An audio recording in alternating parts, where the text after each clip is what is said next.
They tell me I should write this down. That's what they keep saying. The officials, the people who came to my house asking questions, the ones who didn't believe my answers anyway. Write it down, they insist, as if putting words on paper makes the truth more palatable, more digestible for people who've never stood alone in the dark and heard something shift the air itself. My name is what matters least in this story, so I won't give it to you, not yet, not here.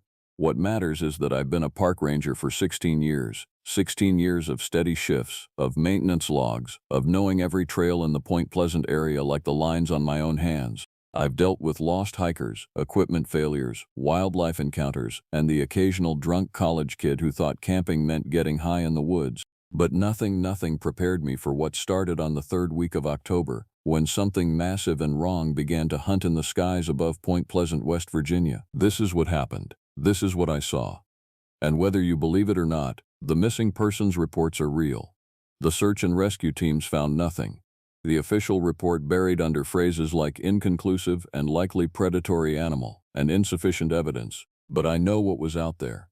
I know because I became its focal point. I became the one it was looking for, and it found me. October came early that year, bringing an unseasonable chill that made the higher elevations feel like late November.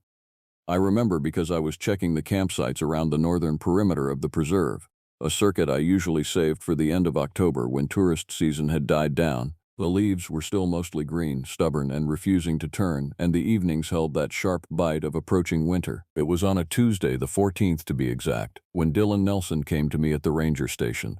Dylan was one of the locals who freelanced as a guide for the park during peak season. Good kid, early 20s, knew the trails, didn't ask too many questions. He came in just before closing, all agitation and false bravado.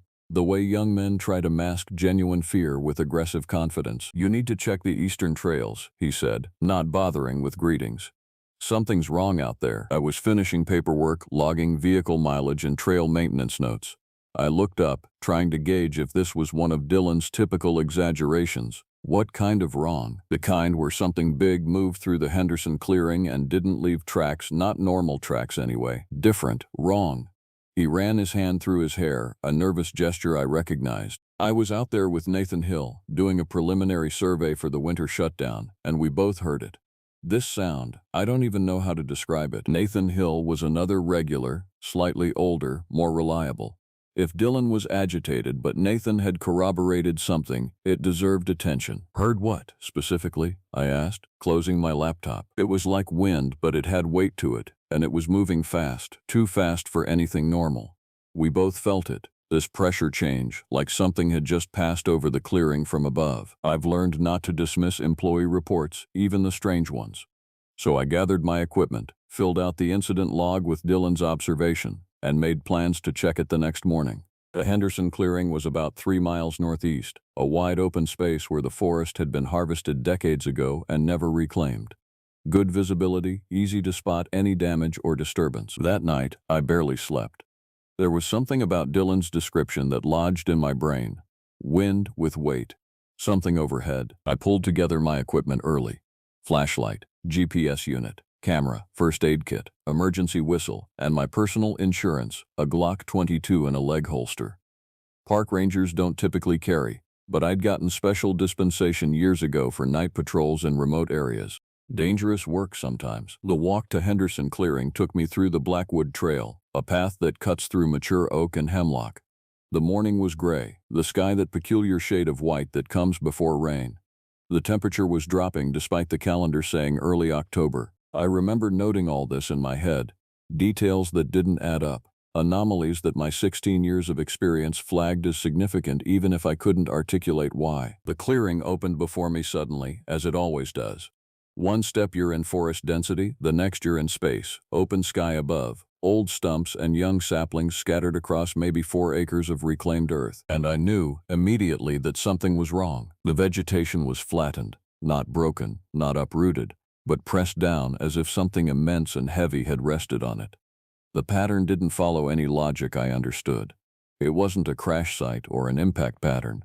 The flattening spiraled outward from a central point, creating almost a nautilus shape in the trampled grass and low brush. I photographed everything, my hands steady even as my baseline sense of safety shifted. This wasn't deer damage, it wasn't bear activity, and Dylan was right. There were no tracks. Nothing that suggested an animal had moved through here on the ground. The pressure feeling he'd described suddenly made sense to me.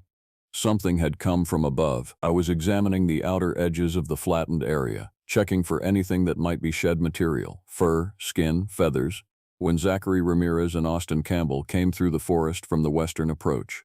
They were both on my team, both competent, both with good judgment. They'd been assigned to check the northern boundary that morning. "Ranger," Zachary called out, keeping his voice even. "We picked up something on the wildlife alert system.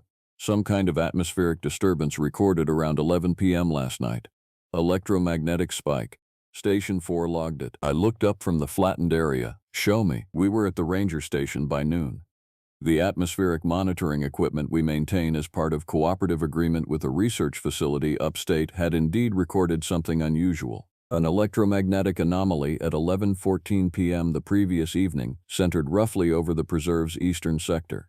The duration was brief, maybe 30 seconds total, but the intensity was substantial. "What causes that?" Austin asked. The young man was still new, just 2 years into the job, eager and generally anxious about everything. "Equipment malfunction, usually," Zachary answered. "Solar activity, in rare cases. Sometimes a lightning strike miles away can register, but there had been no storm. The evening had been clear, cold, but clear." I found myself standing at the window of the station, looking toward the east, toward the clearing, toward the tree line beyond that I'd been hiking for 16 years but suddenly felt like I'd never truly understood. "Call in the evening patrol," I told them. "I want someone on the northern trails every night this week. Standard sweeps, but pay attention to anything unusual. Any unusual sounds, any animal behavior changes, any atmospheric weirdness. Log everything." It was an abundance of caution. But something in me, some instinct developed through years of wilderness work, knew that Dylan's moment of pressure and weight, the flattened clearing, and the electromagnetic spike were 3 pieces of the same puzzle. By nightfall, I had filled out incident reports and contacted the regional office. The response was professional but dismissive. Likely wildlife disturbance combined with equipment malfunction. Keep monitoring, standard protocols. But that night, I sat in my small house on the edge of Point Pleasant, weapon cleaned and positioned beside my bed, and I waited for the sun to rise. I didn't sleep. And somewhere in the darkness beyond my windows, something was out there that the official reports would eventually try to make disappear. The first real sign came at dawn. Logan Mitchell was the first one taken. He was a freelance contractor, brought in to do trail maintenance on the southwestern routes. Good worker, reliable, in his mid-30s. He'd been scheduled for a 2-day assignment starting October 17th. He never made it through the first day. The first indicator was when he didn't show up for the second morning. I logged it as a no-show, annoyed but not immediately alarmed. People canceled all the time.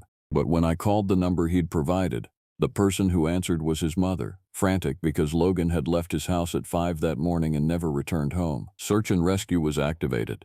I coordinated with Christian Roberts, who headed up the emergency response team, and we organized a systematic sweep of the southwestern routes where Logan had been assigned. The trail cameras we maintained in the preserve recorded nothing unusual. No images of Logan past the 2:47 p.m. timestamp on the first day, but there were other images. Motion-triggered captures at 8:43 p.m. on the first night, near the maintenance shed. Something massive moving across the clearing where the cameras were focused. The image was blurry. Whatever it was moved too fast for the camera's refresh rate, but the shape was unmistakable. A wing, massive, dark, and a head, elongated, predatory. I printed those images with hands that were starting to shake. Christian came to look at them in my office. He was a no-nonsense man, ex-military, not prone to fantasy or overreaction.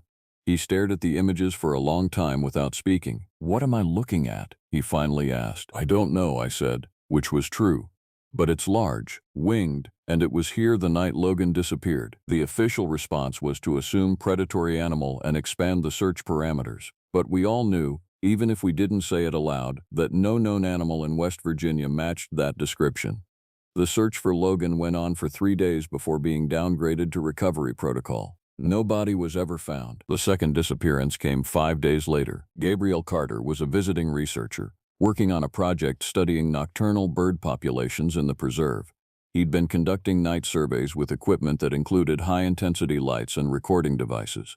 He was supposed to finish on October 22nd. He didn't. His equipment was found at the research site, still running, recording 43 minutes of audio before the battery died. I listened to that recording alone in my office, earbuds in, door locked. The first half was normal. Gabriel's voice making technical notes, the ambient sounds of the forest at night, the occasional call of an owl. Then, at timestamp 2347, his voice changed. The professional observations stopped. He said only, "What is that? What is that?" Then a sound like nothing I'd ever heard. It wasn't quite a shriek, wasn't quite a roar. It was the acoustic signature of something immense, something that made the recording equipment distort with the sheer volume and intensity. I could hear the crack of branches, the flap of something massive, and underneath it all, a sound that I only later understood was Gabriel screaming. The recording ended at 23:49. By the time I reported this and search teams were mobilized, another 48 hours had passed. Gabriel's body was never recovered, but his blood was found on a rock formation about 200 meters from his research site, so at least we had confirmation that he hadn't simply vanished. He'd been taken. By late October, I'd become something of an unofficial expert on the situation, even though the official paperwork still classified everything as predatory animal activity and inconclusive circumstances. Word travels in small towns. People knew that 2 men had disappeared from the preserve under mysterious circumstances. People knew I was involved in the investigation. Ethan Phillips was a local journalist who came to see me, ostensibly for a story about wildlife management in the preserve. We met at a coffee shop in Point Pleasant, neutral ground. He was sharp, observant, and he'd clearly done his research. "People are scared," he said, not bothering with small talk. 2 men dead in a month, both connected to the preserve. Both disappearances have things in common. They happened at night, they happened in relatively open areas, and there's no conventional explanation. "I can't comment on ongoing investigations," I said, but my tone was off. He caught it. "But you know something," he pressed. "And whatever it is, it's bigger than bear attack or hiking accident. What did you find?" I looked at this young man, couldn't have been more than 25, and made a decision that probably violated protocol. But I was past caring about protocol. I described the camera footage, the audio from Gabriel's recorder, the electromagnetic anomalies. I didn't mention the description from Dylan because I was still holding back part of the truth even then. Ethan's expression shifted through disbelief to focused intensity. "People are going to want to know what's happening. And that's the problem," I said, "because what's happening doesn't fit into any normal narrative. Once people know the real situation, panic starts, fear starts, and then mistakes happen." But the information was spreading anyway. By the first week of November, news outlets from Charleston to Washington, the 600th, had picked up the story. Wildlife terror in Point Pleasant and mysterious deaths in State Park appeared in headlines. The official response was to tighten public access to the preserve while maintaining that everything was under control, that professionals were investigating, that there was no cause for concern. It was all lies, and I knew it. The third disappearance was the catalyst that changed everything for me personally. Noah Evans was a friend. Not close. I didn't have many close friends by that point in my life. But someone I'd worked with for 8 years. Someone I trusted to have my back on the long shifts. He was in his early 40s, solid, reliable, the kind of man who kept his life simple and didn't ask complicated questions. But he'd been asking questions now. Questions about my theories, about what I really thought was happening in the preserve. Questions that suggested he'd been doing his own research, his own investigation. He came to me on November 3rd asking to do a night patrol together. "Just a couple of hours," he said. "The North Trails. I want to see what you see." I should have said no. Every instinct told me to say no. But Noah had a look in his eyes. Determination mixed with something else. Something like he was testing himself, measuring his own courage against whatever was happening. "Okay," I said, "but we go equipped. Full safety protocol." We set out at 8 p.m., headlamps and radios, my Glock loaded and secured. The northern trails were quiet, the way they always were in early November, most of the summer tourists gone, the weather too cold for casual hiking. The forest was full of that particular silence that comes just before the deep winter, when everything is pulling into itself, waiting. We were maybe an hour into the patrol, on the Blackwood extension, when Noah stopped and pointed. "There," he said. "Did you see that?" At first I saw nothing. Then, against the dim twilight sky visible through the canopy, I saw it. A shape, massive and silhouetted, crossing the sky from east to west. The wingspan was impossible. I estimated it at 30 feet, maybe more. The movement was wrong too, not the flapping of any bird I'd ever seen. It was more like the undulation of something in water but in air. Jesus Christ, Noah breathed. The shape came around again, circling. And this time, it descended, dropping toward the forest maybe a quarter-mile ahead of us. I heard the impact. Branches snapping, a deep, resonant crash. "We need to get out of here," I said, hand moving to my radio. "No," Noah said. "No, we need to see this. We need to document." The sound came then. That sound that I'd heard on Gabriel's recording, but magnified, real, present. It wasn't just audio anymore. It was something I felt in my chest, in my bones, a frequency that seemed to vibrate at the exact resonance of fear. The creature rose again, pulling up from the forest with that undulating motion. And this time the twilight caught it clearly enough that I could see details. The head was elongated, reptilian, nothing like any bird. The eyes were dark, intelligent, predatory. The wings weren't feathered. They seemed more membranous, like something evolved in a different climate, a different world. "The Thunderbird," Noah said, his voice hollow. He was right. The old stories, the Appalachian folklore, the Native American accounts of something massive and terrible and impossible, they all fit. The Thunderbird, the Stormbringer, the Harbinger. The creature's eyes locked on our position. In 16 years of wilderness work, I've learned to read animal body language, and what I read in that moment was absolute predatory focus. We were food, we were prey, and it had seen us. "Run," I said, and I meant it. We didn't make it far. The forest, which I'd walked thousands of times, became alien and hostile. The darkness that had always been manageable suddenly felt absolute. Behind us, we could hear the crash of the creature forcing its way through the canopy, moving with a speed that shouldn't have been possible for something so large. The gunshots came instinctively. I pulled the Glock and fired 3 rounds toward the sound of pursuit, knowing even as I did it that bullets would be useless against something like this. The muzzle flash lit the darkness for microseconds, illuminating nothing and everything at once. But the creature slowed. Whether from the sound, the light, or actual injury, I don't know. It gave me enough time to grab Noah and push him toward a ravine on the western side of the trail, a deep cut where the water ran in winter, but which was relatively dry in November. We slid down into that ravine and wedged ourselves against the rock wall, under an overhang, pressing ourselves into shadows. Above us, I could hear the creature circling, searching. The sounds it made were diverse, that deep roar, but also chittering sounds, almost like an insect, and a high-pitched keening that seemed designed to induce panic in any living thing that heard it. We stayed in that ravine for 4 hours. By the time the sounds finally faded, by the time I was confident enough to pull myself out and help Noah up, dawn was breaking. We limped back toward the ranger station, not following the trails but bushwhacking straight through the forest, needing to be away, to be back, to be safe. We made it by 9 a.m. Christian Roberts found us when we stumbled out onto the maintenance road near the equipment yard. We were a wreck, covered in mud and thorns, bleeding from a dozen minor cuts, shock pale and moving like automatons. "What happened?" Christian demanded. And that's when Noah made the choice that changed everything. "Equipment failure," he said. His voice was steady, almost robotic. "We got disoriented in the dark, fell into the ravine. Search and rescue protocols worked. We're fine." He was lying, and he was looking at me while he did it. A deliberate message. I understood. He was protecting me. And he was protecting the creature. Or rather, he was protecting the secret of the creature. Because once that secret got out, once the official machinery started moving, chaos would follow. Over the next few days, as I processed the night in the ravine, as I tried to function through a haze of shock and sleep deprivation, I realized that something fundamental had shifted in me.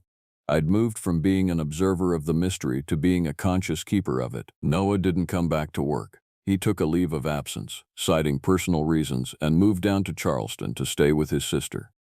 We never spoke about the night in the ravine again, but the creature didn't stop. Mason Turner was reported missing on November 8th. A young man, barely 20, working seasonally on trail construction. His family had been pushing for answers, for action, for something to be done, but there was nothing to be done. The preserve was becoming a place of hunting, and the hunter was invisible to official channels, dismissible in official reports, deniable by every authority that mattered. Jacob Mitchell, no relation to Logan, came to me in the middle of November, and that conversation shifted the entire nature of my understanding. Jacob was an older man, maybe in his 70s, who'd grown up in the area and had taken a position as a junior ranger just to stay active in his retirement. He came to my office late in the afternoon, closed the door carefully, and sat without being invited. "I know what's in the preserve," he said without preamble. And I know you know. I don't know what you're talking about, I said. But the lie was transparent. The Thunderbird. It's a real thing, not metaphorical, not folklore, real. He leaned back in his chair, and I could see the weight of age and knowledge in his posture. My grandfather wrote about it, documented sightings going back to the 1950s. There's been something in these mountains longer than any of us, something that exists on a frequency most people can't see. Why are you telling me this? I asked. Because it chose you, Jacob said flatly. The reason it hasn't killed you yet, even though you've been on the trails night after night, even though it's had chances, it's because you're its focus. It's curious about you. Rangers have a history with it. The preserve has a history with it. And you've become the point of contact. I felt something cold move through my chest. That's insane, is it? Jacob pulled out a photograph from his jacket pocket. It was old, dated 1963, black and white, showing a large dark shape against the sky over what I recognized as the northern tree line. My grandfather got this shot with film, before digital, before any of the debunking technology that makes people dismiss evidence. He was a ranger too. And he reached a point where he understood that certain things just have to be accepted. They exist. They operate by their own rules. And if you live in their territory, you have to live accordingly. What happened to your grandfather? I asked. He made his peace with it, Jacob said. He stopped trying to kill it or expose it or do anything but exist alongside it, and eventually it left him alone. He worked the preserve for another 23 years without incident. When he retired, the Thunderbird's activity diminished. Then it increased again, maybe 10 years later, and it's been cycling like that ever since. I should have dismissed him. But every word he said aligned with observations I'd made, patterns I'd noticed, theories I'd rejected because they were too strange. What do you want me to do? I asked. Make peace, Jacob said. Stop trying to hunt it. Stop leaving weapons loaded and expecting to fight something that isn't bound by normal rules. Accept its presence, and it will accept yours. It sounded like surrender. It sounded like insanity. But standing in my office as November faded toward December, with 3 men dead or missing and a 4th, me, marked as a focal point for something impossible, surrender was starting to look like the only reasonable strategy. The attacks stopped, not immediately, but gradually. By the second week of November, the electromagnetic disturbances ceased. The appearance sightings, the glimpses of that massive shape against the sky, became rarer, then non-existent. The preserve, which had been a place of active predation, slowly began to feel normal again. The official reports were closed. The missing persons cases were classified. The explanation provided to the public was predatory wildlife, likely a large black bear with abnormal aggression that had apparently been killed or had moved on. None of it was true, and everyone involved knew it. Ethan Phillips published his story in a regional magazine. It got some attention, some traction, but it was presented as a mystery story, sensationalized, ultimately dismissible as the kind of thing that sells magazines but isn't really news. The authorities didn't deny or confirm anything. They just let the narrative settle into the space between journalism and folklore. Christmas came. The preserve was quiet. I continued my patrols, my rounds, my maintenance logs, but I was different now. I understood that I existed in a zone where the official world and something deeper, stranger, and more honest coexisted in an uneasy truce. One night in late December, during a solitary patrol on the northern trails, I saw it. The Thunderbird rose from the forest far to the east, that massive silhouette unmistakable against the star field. It didn't come toward me. It didn't circle or hunt or trigger that instinct of predatory focus. It simply flew, majestic and terrible and real, existing in a moment of pure presence before descending again into the darkness it came from. I thought about Jacob's grandfather, about the choice to accept rather than resist, to coexist rather than combat. And I understood that I'd been given a gift, a terrible gift, but a gift nonetheless. I'd been allowed to see something true about the world, something that existed beyond the explanations and the reports and the official narratives. And the price of that gift was silence. The price was knowing things that I could never fully articulate. The price was understanding that the wilderness I'd spent my life protecting harbored mysteries that were not mine to expose. On my final report of the year, I logged all activity as normal. No disturbances, no anomalies, just the steady, reliable routine of a park ranger doing his job in a place that was, on the surface, nothing more than a protected stretch of West Virginia forest. But every time I head into the woods now, especially at night, I feel it. The presence, the watching, the acknowledgement of something that exists in the spaces where the official world breaks down and the real one begins. The Thunderbird is still out there. It's always been out there. And now I know that knowledge is a burden that can't be put down once it's been picked up. It can only be carried, carefully and quietly, into whatever darkness comes next. This is what I've learned in the place they call Point Pleasant. This is what the preserve taught me. And if you're reading this, please understand. Some mysteries are not meant to be solved. Some truths are not meant to be told. And some lines, once crossed, can never be uncrossed. The boundary between their world and ours is thinner than we'd like to believe. And once you've seen through it, once you've stood at that crossing point, the only wisdom available is acceptance. The Thunderbird hunts, the rangers watch, and the forest keeps its secrets. That's the real report. That's the only truth that matters.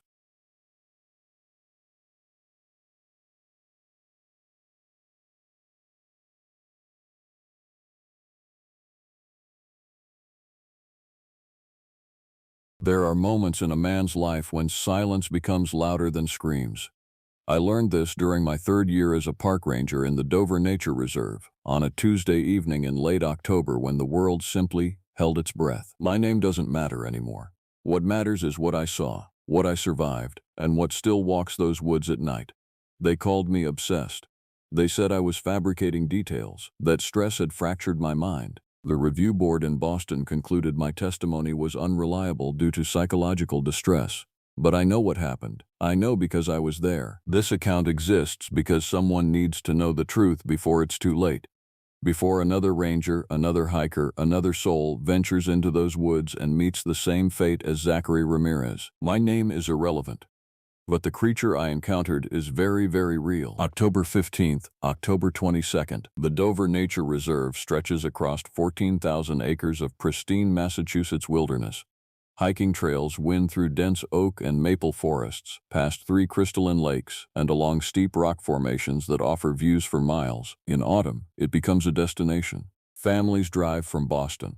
College students camp. Photographers camp in the meadows waiting for sunrise. I've worked there for 3 years, and I'd never had to file a missing person report. Zachary Ramirez was a freelance photographer from Providence, 32 years old, fit, experienced. He'd been coming to Dover for 5 years, knew the trails better than most rangers. On October 15th, he told Austin Campbell, the ranger at the North Gate, that he'd be doing a night photography session in Black Rock Canyon, the deepest and most remote section of the reserve. Black Rock Canyon is magnificent. Towering granite walls rise 300 feet, creating a natural cathedral where light does impossible things at dusk. I'd photographed there myself. The shadows are deep, the angles sharp, the isolation absolute. Zachary never returned. Austin called me around 11 p.m. that night. He's not back. Parking area is empty. His van is still there, but he's not answering his radio. We filed the initial report at midnight. Standard procedure.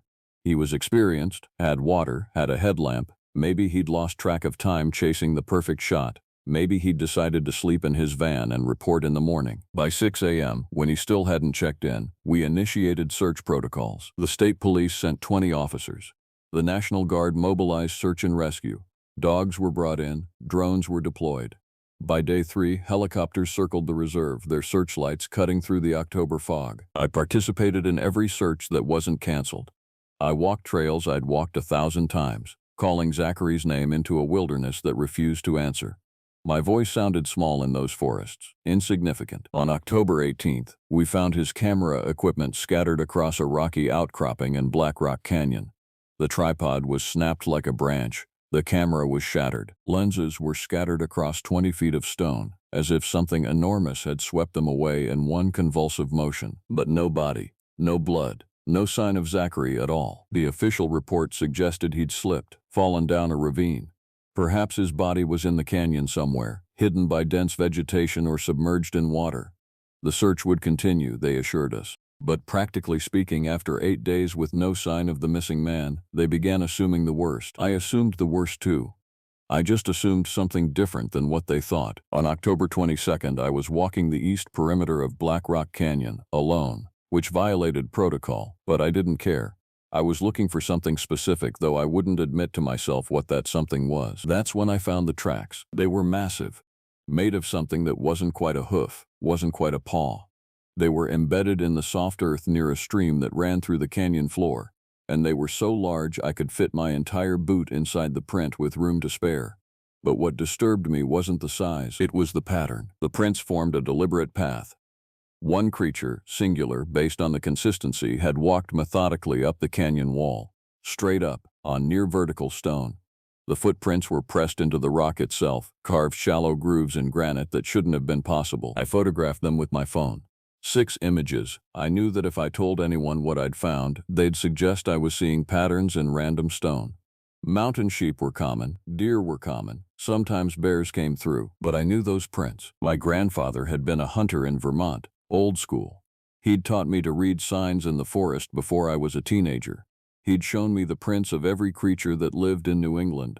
Deer, yes. Moose, bear, coyote, bobcat, even the elusive mountain lion, though they weren't supposed to exist here. But these were something else entirely. That evening, I sat in my apartment in Dover and researched for the first time in years. My laptop glowed in the dark room as I typed keywords I'd never used before. Cryptid, New England folklore, goat creature. The internet delivered. There were stories, dozens of them, hundreds probably if you knew where to look. Accounts dating back to the 1950s. A creature described as human in shape but decidedly animal in character. Dark fur, muscular. Intelligence in its eyes. Hands like a man's hands but longer with claws. A face that seemed both goat and human. A nightmare merger of the two. Most of the sightings clustered in rural Maryland, but there were reports from Pennsylvania, Virginia, even isolated accounts from New England. People vanishing in the night.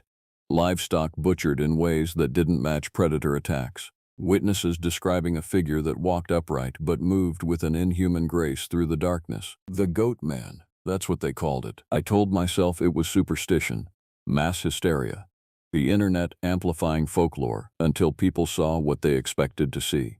I convinced myself through the night, through the early morning, almost through the entire next day. Then on October 24th, we found Zachary's shoe. It was wedged in a crevice on the canyon wall, 300 feet above the canyon floor. The shoe was intact, but empty. There was no foot inside it, no blood, just emptiness and the lingering smell of something I'd never encountered before. Something rank and organic, like a barn mixed with rotting vegetation. The official explanation was that Zachary had fallen, and somehow his shoe had been displaced upward by the impact or by falling debris. It was possible, they said, unusual but possible. I said nothing about the tracks, nothing about what I'd learned. I kept my mouth shut and my fear carefully compartmentalized, a growing tumor in my chest that I refused to examine too closely. But I couldn't stop thinking about that shoe, hanging there on the wall above the canyon, 300 feet up. I couldn't explain how a falling man's shoe would end up higher than where he started. On the evening of October 25th, I received the call that changed everything. Logan Mitchell was missing. October 25th, October 31st. Logan Mitchell was my partner. We'd worked together for 2 years, ever since he'd taken the job as assistant ranger. He was 24, fresh out of college, idealistic about conservation and enthusiastic about outdoor education. He gave talks to school groups about forest ecology. He helped maintain the trails. He was, by every measure, someone who should have had a long and unremarkable career protecting the wilderness he loved. On October 25th, Logan volunteered to do a late evening perimeter check of the western trails. Standard procedure. 30-minute circuit, back by dark. He didn't come back. I was at the ranger station when Christian Roberts, the evening supervisor, radioed in the first alert. Logan missed check-in. Last position was Owl Trail at 1847 hours. I felt my stomach drop. It was too soon. Only 11 days since Zachary. The missing person reports had just been boxed up. The search had barely been called off. I'll check the trail, I told Christian. He probably lost power in his radio or got delayed. Protocol says to wait for. I'm going, I said, already grabbing my jacket. I took the north access road and parked at the Owl Trail trailhead. The sun was setting, painting the sky in shades of orange and red that felt obscene given the circumstances. My flashlight beam cut through the dimming forest, and I moved quickly, calling Logan's name. The trail was empty. His truck wasn't in the lot. His radio never answered. By 7 p.m., we'd mobilized another search. This time it felt different. This wasn't a missing tourist. This was a ranger. This was someone who knew the forest, who'd prepared properly, who had all the right equipment. When experienced people disappeared in the wilderness, the explanation was always worse. The second search lasted longer than the first. 12 days of coordinated efforts. Dogs, drones, state police, Forest Service personnel from 3 states. We walked every inch of Owl Trail and the surrounding forest. We called his name until we were hoarse. On October 28th, we found traces. His jacket was discovered hanging from a high branch near Ravine Creek, approximately 2 miles from the Owl Trail proper. The jacket was torn and stained with something dark that could have been blood or could have been old sap. The branch it hung from was 15 feet up, and there were no climbing tools. No indication of how he could have gotten it there. No torn bark or drag marks on the tree. On October 30th, we found fragments of his equipment scattered across the ridge above Black Rock Canyon. His ranger belt, his radio smashed beyond repair, his flashlight, the lens cracked into spider webs, and his boot. The left one, it was hanging in the exact same location as Zachary's shoe had been found, wedged in that impossible crevice 300 feet above the canyon floor. I stared at that boot for a long time. It was genuine now. The pattern was real. Something was taking them to that canyon wall and leaving pieces of them there, suspended in positions that defied gravity and logic. That's when Gabriel Carter, one of the senior rangers, finally voiced what everyone was thinking. Maybe there's a climber, some crazy person living in the canyon, taking trophies. Why? Asked Ethan Phillips, another ranger. Why would someone do that? Because they're insane, Gabriel said. There are crazy people everywhere. But I knew Gabriel was wrong. This wasn't human. It couldn't be human. The boot prints I'd found, the way those shoes and boots were positioned, no human could have done this. The night of October 30th, I made a decision. I was going to Black Rock Canyon, alone, at night. I was going to find out what was happening. I didn't tell anyone. I packed supplies, rope, a knife, a pistol with ammunition, my flashlight, and my grandfather's old hunting rifle. I knew I couldn't shoot it accurately in the dark, but it made me feel less helpless. At 2 a.m., I drove to the reserve and parked off-road, away from the main parking areas, away from security cameras. I hiked to Black Rock Canyon in darkness, my footsteps loud on the autumn leaves. The night was moonless, so thick with darkness that my flashlight beam seemed pathetic. But I pressed on, driven by something beyond reason. I needed to understand. I needed to know what we were dealing with. The canyon opened up before me like a mouth. The darkness inside it seemed to have texture, weight. My flashlight barely penetrated 10 feet. "Hello?" I called out. My voice sounded small and young. "I know you're here. I know what you've done." Silence, complete and total. I walked closer to the canyon wall, to the spot where Zachary's shoe and Logan's boot had been found. In the beam of my flashlight, the stone looked different at night, older. The grooves I'd identified as footprints seemed to form a pattern that was almost like a map, leading upward into darkness. That's when I heard it, a sound from above. A scraping, like stone on stone, but with rhythm to it. Deliberate, purposeful. Something was moving on the vertical wall above me. I pointed my flashlight upward. The beam illuminated nothing but rock. But the scraping continued, moving along the wall with terrifying speed. Left, right, up. The sound was above me now, and I was turning in circles trying to track it with my flashlight. "What are you?" I shouted. "Why are you taking them?" The scraping stopped. In the silence that followed, I heard something worse than any roar or shriek. I heard breathing. Large, heavy breathing that seemed to come from everywhere at once. It was the sound of something ancient and vast and utterly alien to anything I'd ever encountered in the natural world. And then, with the scraping sound resumed, I realized I'd made a terrible mistake coming here alone. The creature was above me, on the wall, moving with speed that suggested it would reach me in seconds. I ran, purely instinct, back the way I'd come, crashing through brush and scrub, my flashlight bouncing wildly. Behind me, I heard it following, not roaring, not shouting, but moving with a terrible, deliberate purpose. The sound of something descending. I reached my truck, scrambled inside, and locked the doors. For 20 minutes I sat in the darkness, gasping for breath, my pistol in my hand. Nothing approached, nothing tested the truck, but I could feel its presence in the darkness beyond the windows, watching, waiting. At dawn I drove home without looking back. November 1st, November 9th. I didn't sleep. I couldn't. Every sound in my apartment made me flinch. Every shadow seemed to conceal watching eyes. I'd encountered something in that canyon, something that moved with impossible speed and strength, and I was now on its radar. The next morning, the search for Logan was officially suspended. No body had been found. Without evidence of death, the police would classify him as a missing person and move on. The file would remain open, but actively, everyone was accepting that Logan Mitchell was gone and would not return. 2 rangers in 11 days. I requested a transfer. I told Ethan Phillips, who'd become acting supervisor, that I was experiencing anxiety from the events and needed time away. I expected resistance, but to my surprise, he approved it immediately. "Everyone's shaken," he said. "Might be good for morale if you take a break." What he meant was, might be good for morale if the guy who found the evidence of impossible events gets out of sight. I was becoming a reminder of things no one wanted to think about. But I didn't take a break. Instead, I began my own investigation. I visited the Dover Historical Society on November 3rd, under the pretense of researching park management history. What I was actually after was older records, anything from the 1950s onward. Anything that mentioned unusual deaths or disappearances in the reserve. The archivist was an elderly woman named Martha, who'd worked there for 40 years. When I explained what I was looking for, in vague terms, she nodded with surprising understanding. "You've seen something," she said, not a question. I didn't answer, but she took my silence as confirmation. Martha led me to a dusty filing cabinet in the basement.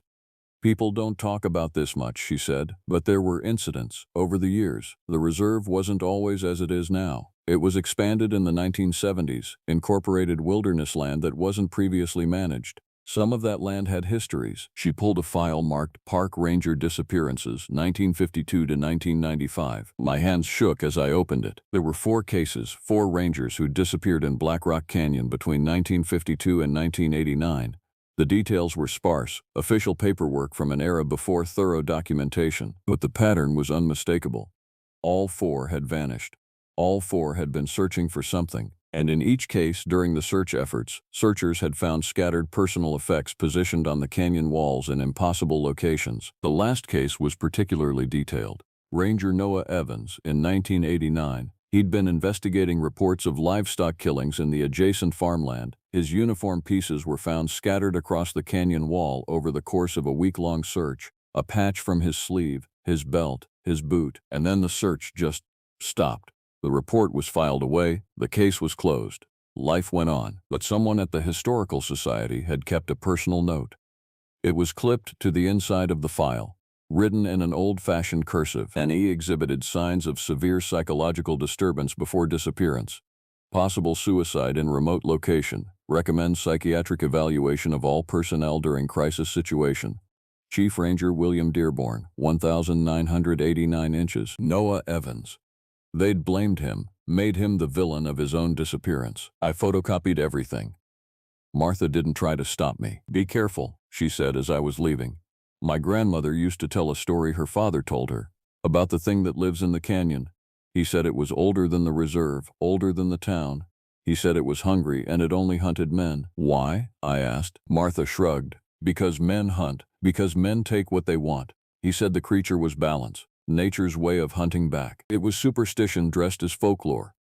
But standing in that basement with 4 disappearances documented in neat government paperwork, superstition felt like the most reasonable explanation available. On November 7th, I went back to Black Rock Canyon. This time, I went during daylight, climbing the canyon walls with ropes and equipment, taking photographs of those grooved tracks I'd found.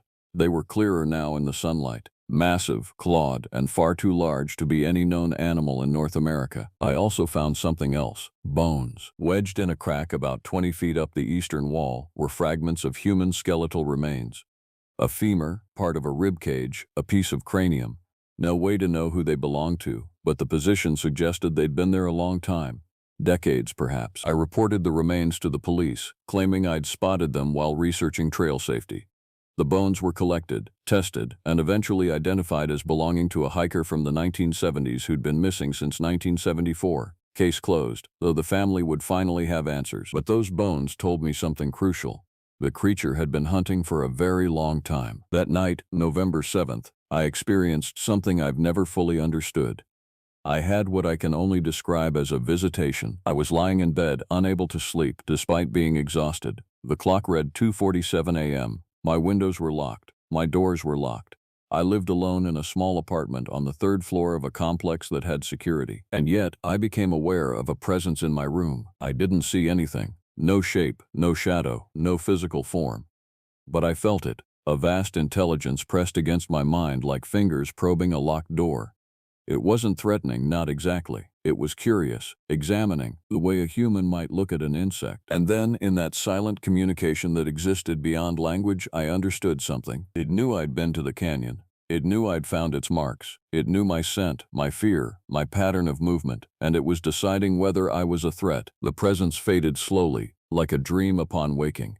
I was left gasping, my heart hammering, unable to determine whether I'd experienced a genuine encounter or a stress-induced hallucination. But I knew what I needed to do. November 10th, November 17th. On November 10th, I walked into the Dover Police Department and made a statement. It took 3 hours. I explained everything: the tracks, the impossible boot positions, the historical disappearances, the psychological examination of Ranger Noah Evans, my nighttime visitation, and the obvious pattern that connected every event across 7 decades. The detective, a man named Mason Turner who'd been overseeing both the Zachary and Logan investigations, listened without interrupting. When I finished, he set down his pen and looked at me with an expression of profound exhaustion. "You're telling me," he said slowly, "that a cryptid, a goat man, to be specific, has been hunting park rangers in Dover for 70 years, and we should organize some kind of, what, capture operation? Exorcism?" "I'm telling you what I know," I said. "Everything I've presented is documented. The historical records are real. The evidence is real." "The evidence is strange," Mason said. "I'll grant you that. But it's not evidence of a cryptid. It's evidence of unusual circumstances, uncomfortable explanations for unusual deaths. But people don't vanish into thin air because of creatures from folklore." "Then explain the tracks," I said. "Explain why no one else has found them. Explain why the boots are on vertical walls. Explain why a creature leaves evidence but leaves no body, no clear kill site, nothing that definitively proves anything." Mason leaned back in his chair. "You know what I think? I think you've been under stress. I think you found some unusual evidence, maybe animal tracks that didn't look familiar, maybe some old remains, and your mind filled in the gaps with a narrative that makes sense to you. I think Zachary Ramirez fell in that canyon and died in a way we haven't found yet. And I think Logan Mitchell did the same." "That's not what happened," I said quietly. "Maybe not, but I can't investigate a cryptid. The state police can't. We can organize searches for missing persons. We can investigate if there's evidence of a human perpetrator. But I can't file a report that says creature attacks park rangers." He was right. Of course he was right. In the world of logic and documentation and official procedures, there was no room for what I'd experienced. The system had no framework for it. "One more thing," Mason said before dismissing me. "If I were you, I wouldn't go back to that canyon. Whatever is happening there, whether it's a creature or just bad luck or some other explanation, it seems to correlate with that specific location. Avoid it." I left the police station feeling hollowed out. But I also knew that Mason Turner, for all his skepticism, believed me at some level. His final warning wasn't procedural caution. It was genuine concern. That night, I made a decision. I was going to end this, one way or another. I'd spent the last month living in fear, second-guessing my sanity, watching my career and reputation crumble. Zachary and Logan were gone. Noah Evans was gone. And somewhere other rangers would come, oblivious and unprepared, and the creature would hunt them too. I researched everything I could find about goatman folklore. Most of it was useless, internet speculation and third-hand accounts. But a few sources stood out. One, a book by an author named Jacob Strickland, contained references to indigenous folklore from the region. The creatures described weren't demons or aliens. They were part of an older ecology. Beings that existed in the spaces between civilization and wilderness. They could be reasoned with, according to Strickland, but they communicated in a language older than words. On November 13th, I prepared myself. I created a detailed will, leaving my apartment and my savings to Logan's family. I recorded a digital account of everything that had happened. This account, essentially, and encrypted it with instructions to be released if I vanished. I spent time at a shooting range, practicing with both my pistol and the rifle, though I knew in my heart that bullets wouldn't be the solution. And I waited for November 15th, the full moon. The folklore was consistent on one point. The creature hunted on new moons and was most visible on full moons. The pattern was embedded in the historical records. Zachary disappeared on a new moon, Logan on a new moon. All the historical disappearances clustered around lunar cycles. On November 15th, at dusk, I drove to Black Rock Canyon for what I told myself might be the last time. I brought a gift. I'd read that these creatures, boundary dwellers, responded to offerings, meat primarily, but also objects with meaning. I'd brought a deer from a local butcher, hung and wrapped in cloth. I'd brought my grandfather's hunting knife, the one he'd used to teach me about wilderness survival.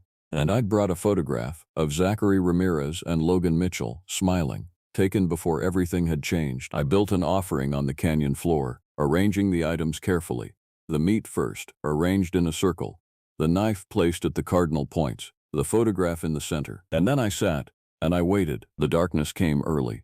The full moon rose huge and luminescent, casting shadows that seemed to move independently of their sources. The canyon took on an otherworldly quality, and I found myself understanding viscerally why ancient peoples worshipped the spaces between things. At 9:47 p.m., something moved on the canyon wall. This time, I didn't run. I didn't point my flashlight upward. I simply observed. The creature descended with an alien grace, moving on walls as easily as I might walk on flat ground. It was larger than I'd imagined from my brief glimpses. Easily 8 feet tall, maybe taller. The body was humanoid but wrong, the proportions too long, the musculature too defined, the movements too fluid. Fur covered most of it, dark as midnight, with hints of red that caught the moonlight. The face was what held me. It was genuinely goat-like, with horizontal pupils and a pronounced snout, but there was intelligence in it, recognition. This creature had seen me before, in the canyon, in my apartment, in the spaces between dreams and waking. It approached my offering slowly. For minutes it simply stood there, regarding the meat, the knife, the photograph. Then it picked up the photo with appendages that were distinctly hand-like, 5 fingers, articulate, capable of precision. It studied the image for a long time. When it finally looked at me, I saw something I hadn't expected to see in those ancient eyes. Grief. "I'm sorry," I said aloud. "I'm sorry for what we did to Zachary. I'm sorry for Logan. I'm sorry for the 70 years of hunting and fear." The creature didn't respond in words, but something shifted in the emotional atmosphere around me. The predatory tension eased slightly. The presence in my mind, that vast intelligence I'd felt before, became less aggressive. "Waiting. They came into your territory," I continued, still speaking to an intelligence I didn't fully understand. "They didn't respect the boundary. I'm here to respect it, to acknowledge it, to leave an offering and a promise." I stood slowly, carefully. "I'll convince them," I said. "The other rangers, the officials, whoever needs convincing. That canyon is sacred. That canyon is yours. No one should enter it. We'll seal it off. We'll make it protected land, not because we discovered something valuable, but because some spaces should remain untouched. Some boundaries should not be crossed." The creature inclined its head, and then, in a moment that transcended physical reality, I felt it. A communication without words. An agreement. A pact. It wasn't forgiveness, exactly. It was something more primal. A recognition of mutual understanding. We were both guardians of sorts. I of the human world, it of the wild. We'd found an arrangement. The creature gathered the offerings, the meat, the knife, the photograph. It moved back up the canyon wall with its impossible grace, and within minutes it had vanished into the darkness. I didn't feel it leave. There was no moment of departure. It simply ceased to exist in my perception, leaving behind only the awareness of the canyon and the full moon and the understanding that I'd just negotiated a treaty with something that should not exist. Black Rock Canyon is closed now. I filed reports about the unstable geology, the dangerous rock formations, the historical accidents, and the need for protective restrictions.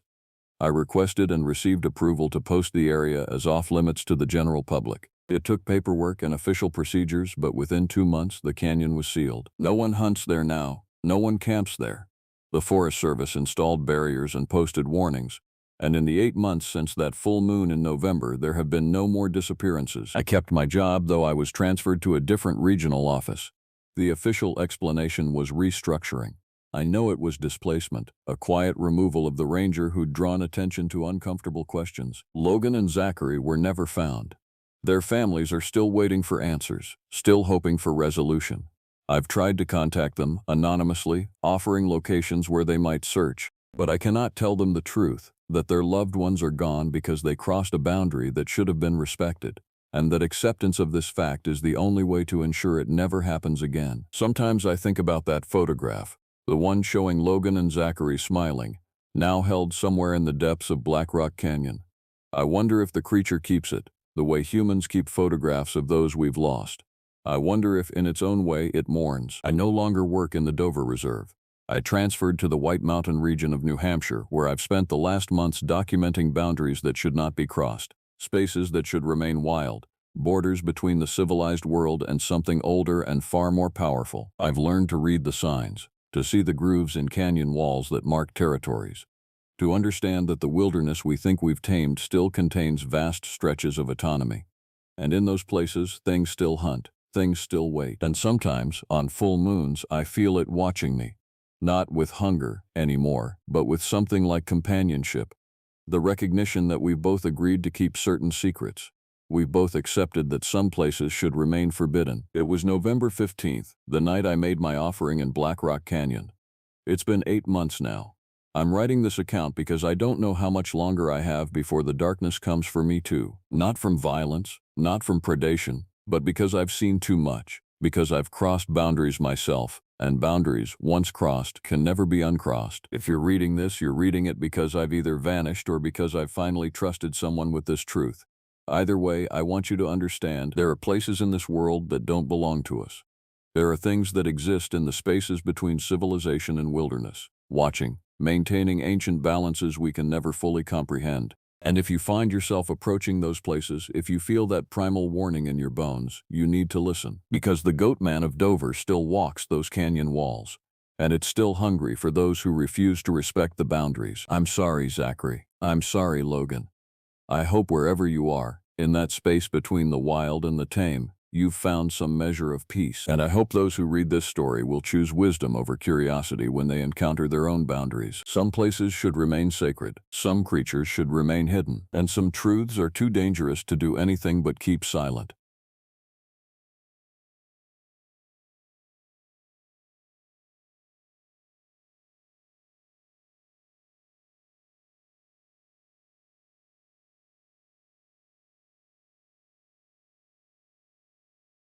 I've been a park ranger for 17 years, and I can tell you with absolute certainty that some positions never get filled twice. The Bishopville Area Management Office was one of those places. Not because of pay or location, though the pay was modest and the location was swamped, but because nobody lasted.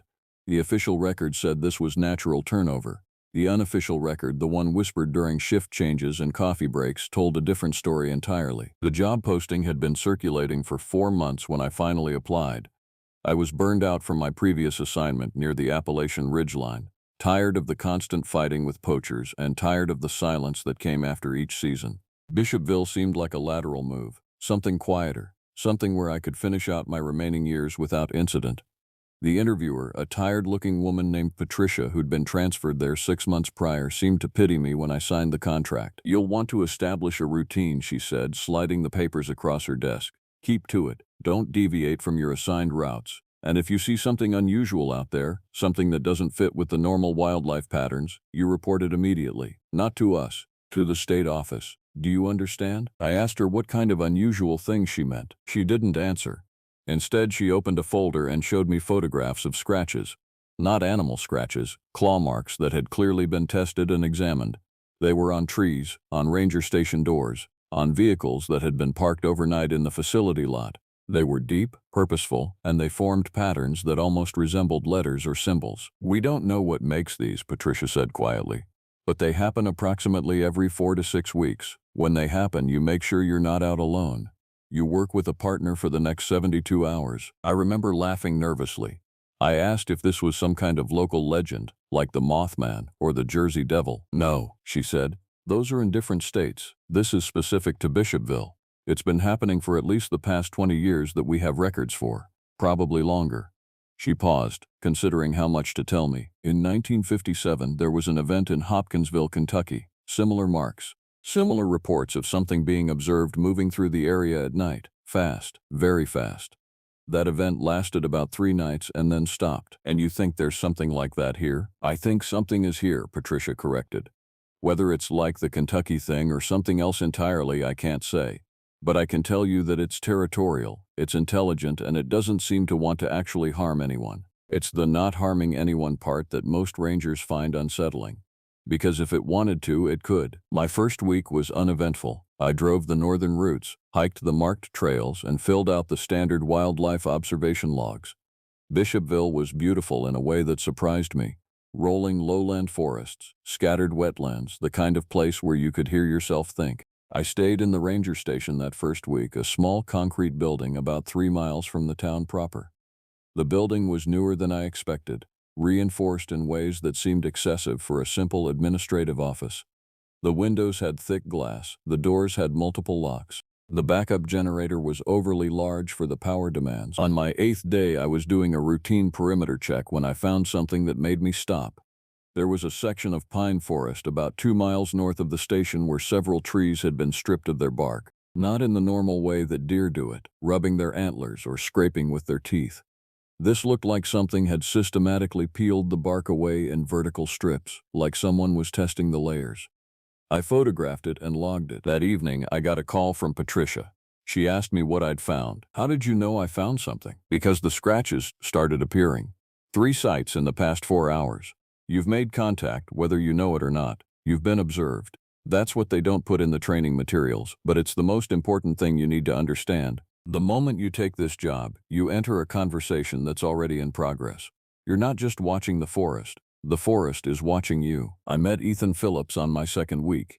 He was assigned as my partner for the routine supply run into Bishopville proper, and I quickly understood why Patricia had been specific about working with others. Ethan was in his early 40s, the kind of ranger who moved with military precision and spoke only when necessary.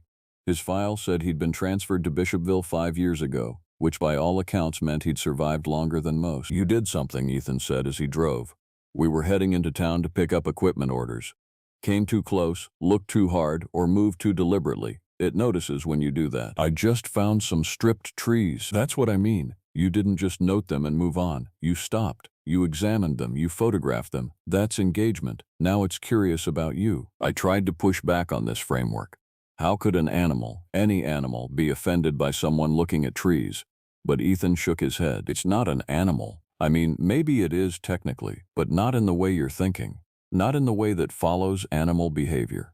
Noah Evans, he's one of the other rangers, he tried to describe it once. He said it was like something was pretending to be an animal, but it wasn't very good at pretending. It moved too smoothly. It communicated too deliberately. The scratches it leaves aren't random hunting marks or territorial warnings. Look at them close enough and you start to see structure. You start to see intention. What kind of intention? That's the part that keeps people awake, Ethan said. That's why the last 3 rangers quit and the one before them transferred. It started leaving the scratches in increasingly specific locations. On the station door, on vehicles, on the gate to the northern access road. And then it started doing something different. What? Combinations. Multiple scratch sites in patterns. Like it was leaving a message. Like it was asking questions and waiting for responses. We picked up supplies and headed back. On the drive, Ethan told me about the Kentucky event in 1957. He'd researched it extensively, pulling old newspaper archives and interviews with people who'd been there. According to the accounts, witnesses reported seeing a creature that was humanoid but wrong in fundamental ways. It moved with a gait that suggested legs that bent differently than human legs. Its arms were disproportionately long. Its eyes reflected light like an animal's, but they tracked movement with predatory intelligence. The marks it left behind showed what appeared to be methodical analysis of structures, buildings, vehicles, tools. The event had lasted 3 nights. On the 4th night, it was gone. Do you think it was the same thing? I asked. No, Ethan said. I think it was the same type of thing, maybe. Same species or genus or whatever applies, but I think there might be multiple ones. I think the one here is young or inexperienced because it's still in the curiosity phase. The Kentucky one was in the direct assessment phase, much more aggressive. What happens after that? Ethan didn't answer for a long time. Finally, he said, the Kentucky thing disappeared. Nobody ever found it. The town eventually moved past it. Life went on. But the people who were involved, the ones who'd interacted with it directly, they never quite shook it. I've read interviews conducted years later. The witnesses talk about it like it might come back. Like it was only sleeping, only gone temporarily. That night, I didn't sleep well. I kept thinking about the framework Ethan had established. Something was out there, something that was intelligent, something that was curious about us, and according to his theory, it had now registered my presence and determined that I was worth investigation. The next morning, I found the first personal message. It was on the station door, scratched deeply into the metal surface. The other marks I'd seen had been chaotic, or at least structured in ways that seemed random. This was different. There were 5 distinct marks, each about 18 inches long, and they were arranged in a way that suggested a deliberate pattern. To my eye, they looked almost like a question, an incomplete shape, waiting for something to balance it. I called Patricia immediately. "Don't touch it," she said.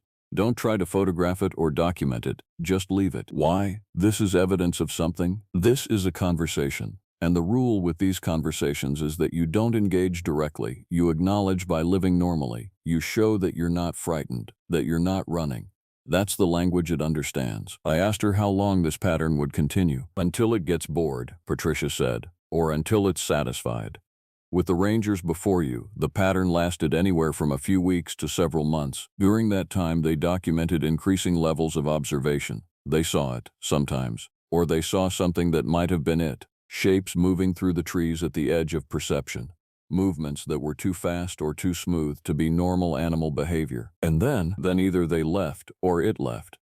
I don't think it's killed anyone. I've never found evidence that it's actually killed anyone. But I think some of them came very close to understanding something that changed their minds about staying here. That's the part one can't verify. That's the part that exists only in their reports and their personal notes. Some of them, the ones who stayed long enough, they seemed to be getting close to communicating, to actually understanding what it was and what it wanted.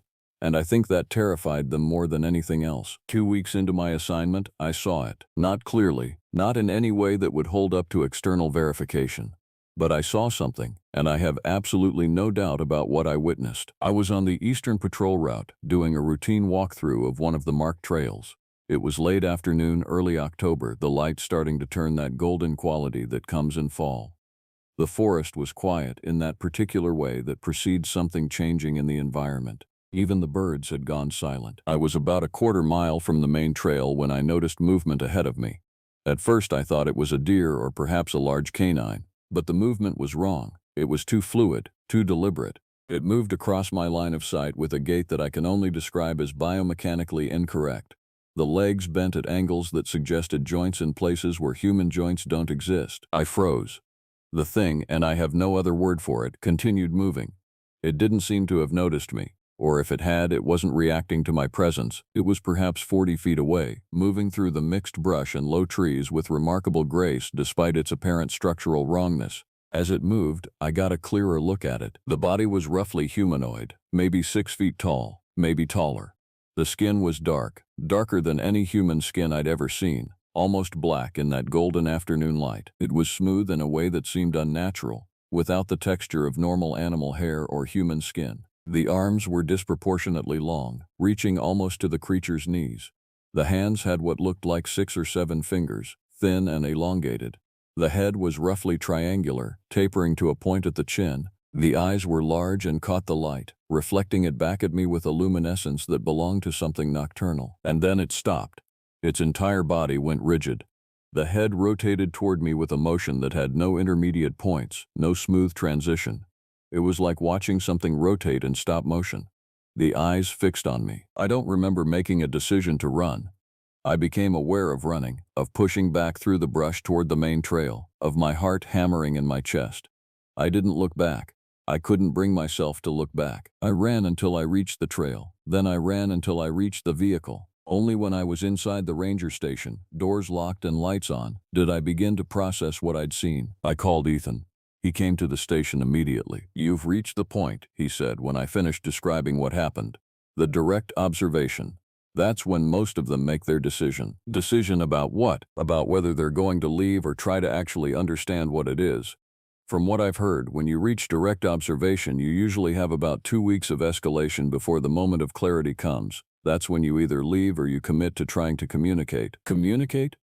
How the hell do you communicate with something like that? "I don't know," Ethan said quietly. "The last ranger before Patricia's transfer, a guy named Mason Turner, he got that far. Direct observation, escalation, and then the beginning of active communication. He left before it went further. He wouldn't talk to anyone about what happened. Just packed up and left. Patricia said he was frightened, but not in the way you'd expect. She said he looked like someone who'd been offered something, like he'd been given a choice that terrified him. Over the next 2 weeks, the contact escalated exactly as Ethan had predicted. I saw the thing again, twice more. Once, it was simply present at the edge of a clearing I'd entered, standing still while I worked. It watched me for perhaps 3 minutes, then walked back into the forest with that same wrongly jointed gait. Another time, I found a fresh scratch pattern on the ranger station, this one more elaborate than the previous messages. It was arranged in what looked like a spiral, starting at the door and rotating around the metal surface in a way that suggested calculation, geometry, purpose. During these 2 weeks, I experienced something I can only describe as a cognitive shift. I became less frightened of the thing and more fascinated by it. I wanted to understand it. I wanted to know what it was trying to communicate. The fear didn't go away, but it became secondary to an almost academic curiosity. I started leaving food out, small things at first. Fruits, vegetables, nuts. They disappeared. Whether the creature ate them or something else did, I couldn't be sure. I also started documenting the scratch patterns more carefully. I kept a detailed journal with photographs and sketches, trying to find a logic to the marks. Ethan warned me against this. He said it was a sign that I was moving toward the Mason-Turner stage, toward the point of attempted communication. Once you start trying to decode it, Ethan said, you can't stop. It's like a wishbone theory. What's a wishbone theory? It's an idea I came up with. When you see part of something, you unconsciously complete the pattern. You see half a symbol and your brain fills in the other half. You see fragments and your mind assembles them into meaning. That's what the marks do to you. Each one is a fragment, and the more you look at them, the more your mind tries to complete them. Eventually, your brain will make them mean something. It will find a pattern that makes sense. And once you've found that pattern, you can't unfind it. That's when the real communication begins. On the 19th day of my assignment, I found the final scratch. It was on the path behind the ranger station, on a large rock that overlooked the forest. This scratch was different from all the others. It wasn't random or questioning. It was precise. It was a clear image, recognizable in every detail. It was a wishbone. I stood in front of that image for perhaps 10 minutes without moving. I understood in that moment what Ethan had meant. The wishbone was the completion of the pattern. All the previous marks, all the spirals and questioning lines and territorial declarations, they had been leading to this. This was the message. This was the communication in its clearest form. A wishbone is made when two forces pull in opposite directions. It represents a breaking point, a moment of decision. In human tradition, it represents the choice between two futures. One person gets the larger fragment, the larger force, the dominant outcome. The other gets the smaller piece. But there's also a third possibility, the one most people don't think about. Sometimes, if both people pull with equal force in opposite directions, the wishbone doesn't break. It simply bends. It absorbs the stress and continues to hold. I knew what the creature was asking. I knew what it had been communicating through all these weeks. It wanted to know if I was the type of person who would pull until something broke, or if I was the type who could bend without breaking. It was testing not for weakness or strength, but for flexibility, for adaptability, for the capacity to exist alongside something unknown without needing to dominate it or destroy it. I made my decision. The next morning, I called Patricia and told her I was leaving the position. I didn't give details. I simply said it wasn't a fit for me and I needed to transfer. She didn't seem surprised. She asked me if I'd seen it. I told her I had. Did it try to hurt you? She asked. I told her it hadn't. Did you try to communicate with it? I hesitated before answering. I told her no, but I lied. I had communicated with it, through the act of understanding the wishbone, through the act of choosing not to pull, through the act of simply acknowledging its presence without demanding that it be something I could categorize and control. What made you decide to leave? Patricia asked quietly. I thought about how to explain this. I thought about Mason-Turner, who'd clearly reached some kind of understanding that terrified him into leaving. I thought about Ethan, who'd stayed and learned to live alongside something that most people would never believe existed.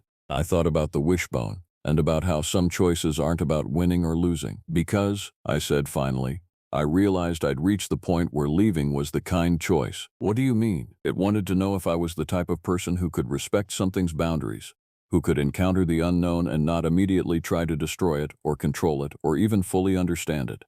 I am that person.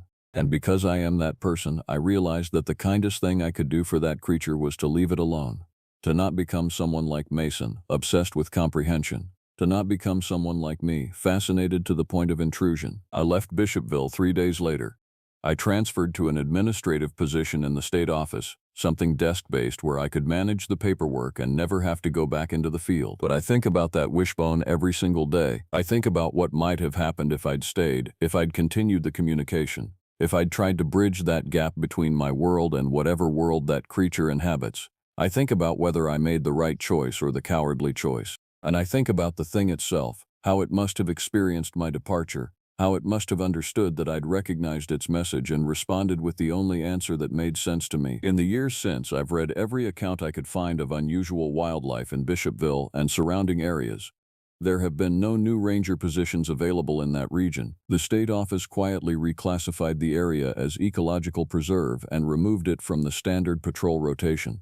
Hikers are allowed, but rangers no longer maintain regular presence there. I think the creature is still out there. I think it's still watching, still observing the humans who occasionally wander into its territory. And I think it understands now, in whatever way it processes understanding, that some of us are capable of seeing it and accepting it without needing to push until something breaks. That, I believe, is the real communication.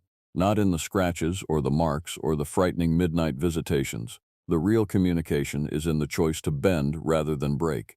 The real communication is in acknowledging the unknown and choosing to leave it unknown. And in that silence, that mutual respect between two species that can never fully comprehend each other, I found something I didn't expect to find: peace.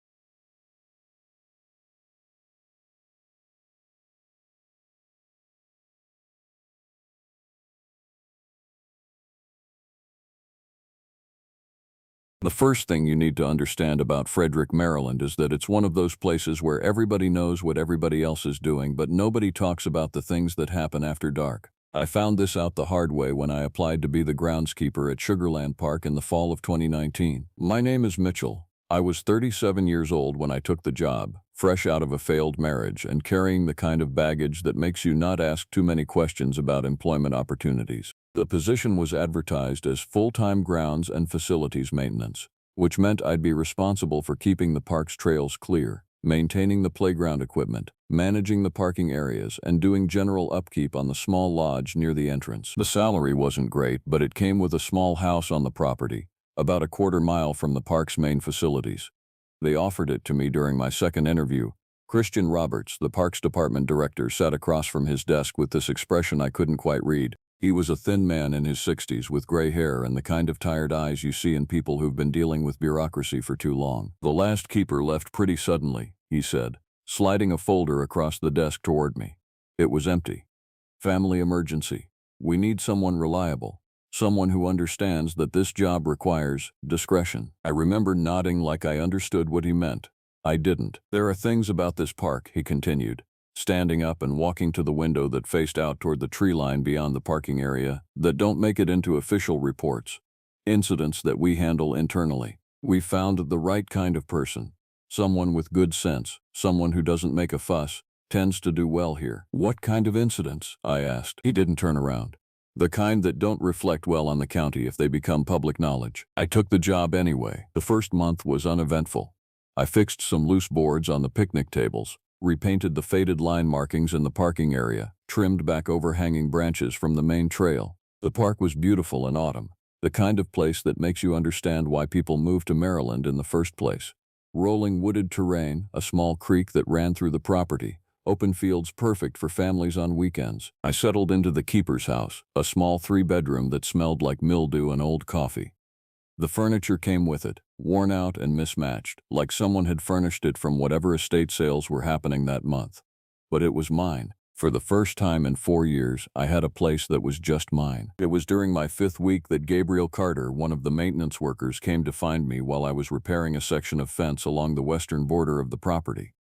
He was a younger guy, maybe mid-20s, nervous energy that made him seem younger than he probably was. "Mr. Roberts wants to see you," he said, not quite making eye contact. "In the office, now." When I arrived at the small administrative building, I found not just Christian Roberts, but 2 other men I hadn't seen before. One was Ethan Phillips, a ranger with the state park system.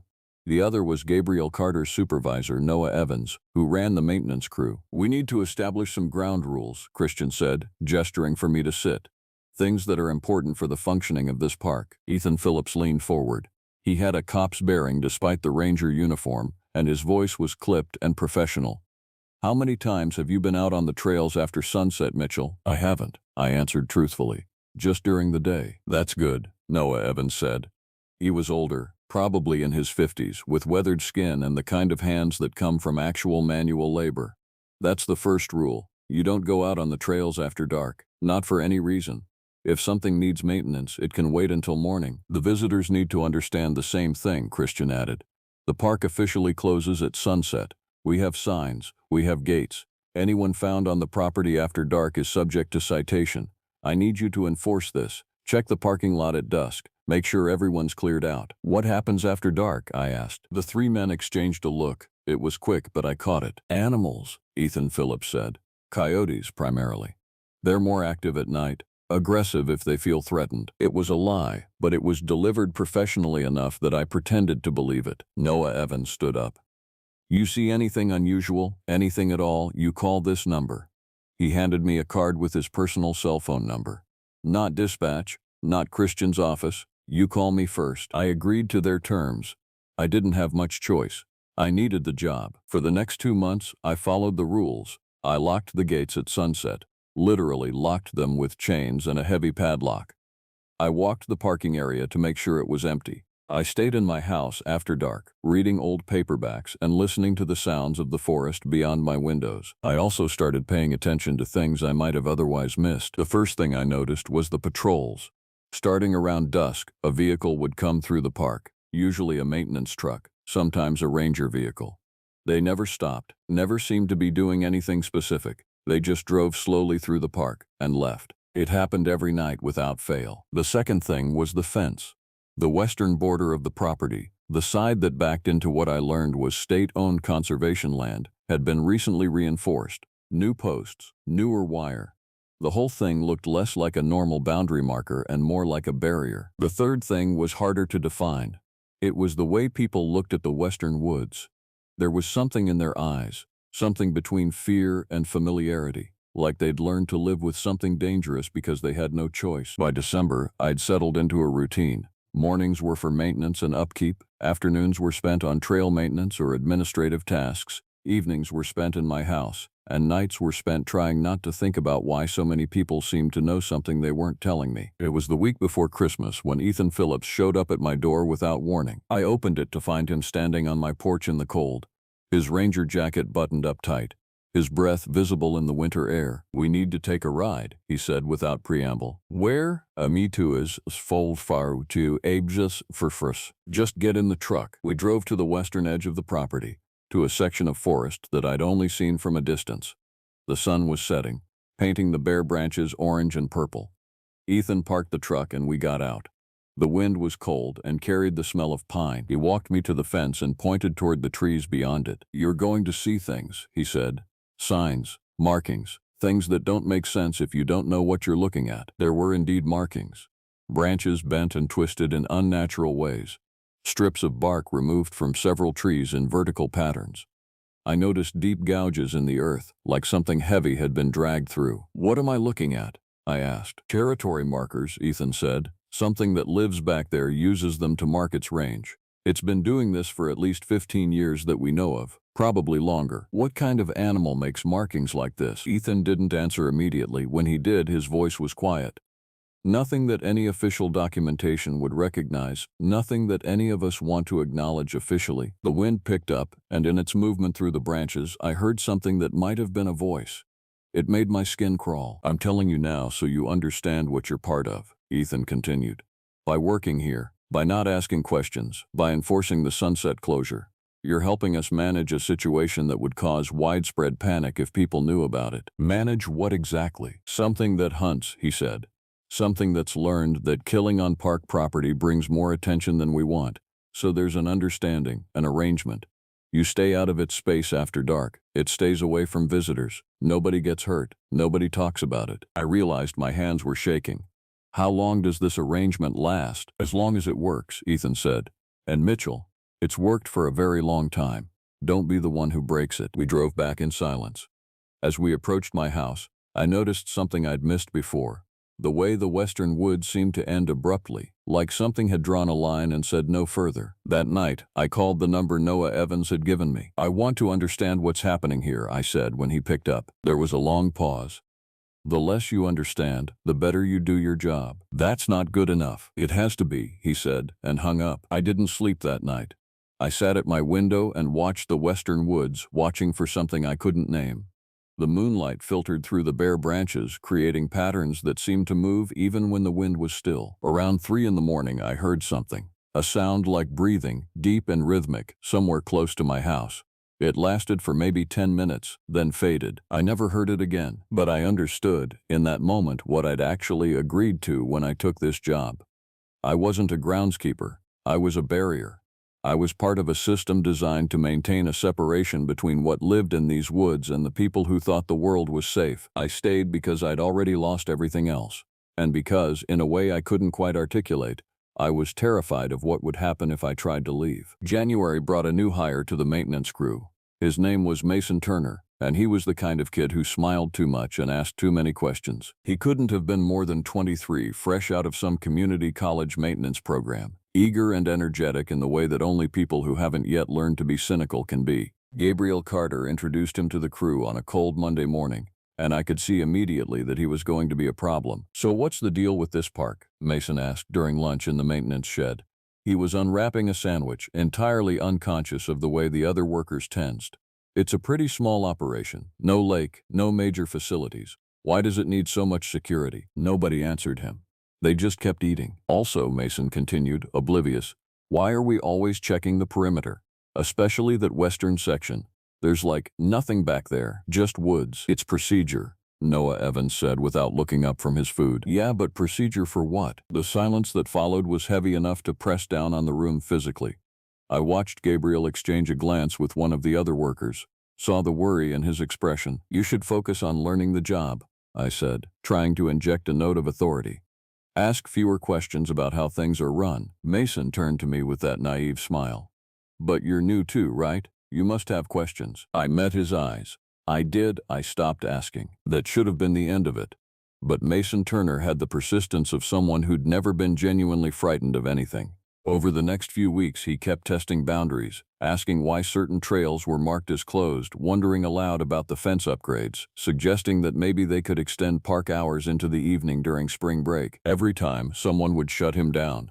But it never seemed to stick. It was mid-January when I noticed him watching the western woods with a peculiar intensity.